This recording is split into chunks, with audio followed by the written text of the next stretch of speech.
Ջրի արտահոսքի հետքերով բազմաբնակարան սովետական շենքը 5-րդ հարկում ենք, ունենք հոսքեր, կռահում են, որ ես մեր վերևը չի, Ալշեխ 6-րդ հարկի բնակարանն է, հեսա հասկանանք։ 6-րդ հարկում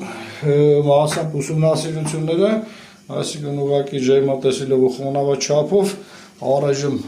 հուշող բան տես կուտակումներ չկա, հեսա անցնենք նախնական ճշումներ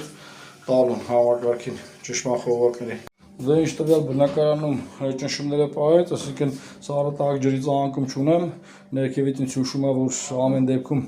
պետք է որ ճշմախողովակները լինեն, անցնենք հարևանի տուն։ Հարևան բնակարանում ենք անմիջական վերևի,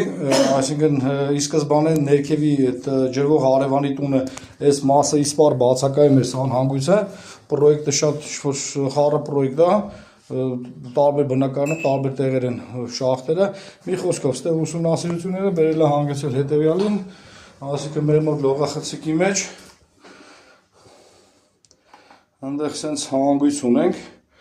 արդեն ստուգել եմ, այսինքն խոնավաչափով եւ այլն, ծորակից ունենք ուղղորդված հոսք դեպի սալիկ, այսինքն անընդհատ բնակիչներն էլ այստեղ, այսինքն այս տանտերերը չեն բնակվում ու շուշ են գալի, բայց ծորակից անընդմեջ հոսք կա, սալիկի հերմետիկություն ստուգեմ, սալիկը պատը ամբողջովին գերխոնավ է, խոնավաչափով։ Ինչ աստեղ տեղի ունենում, ծորակից կաթում այս ուղղորդիչի վրա, ուղղորդիչը անընդհատ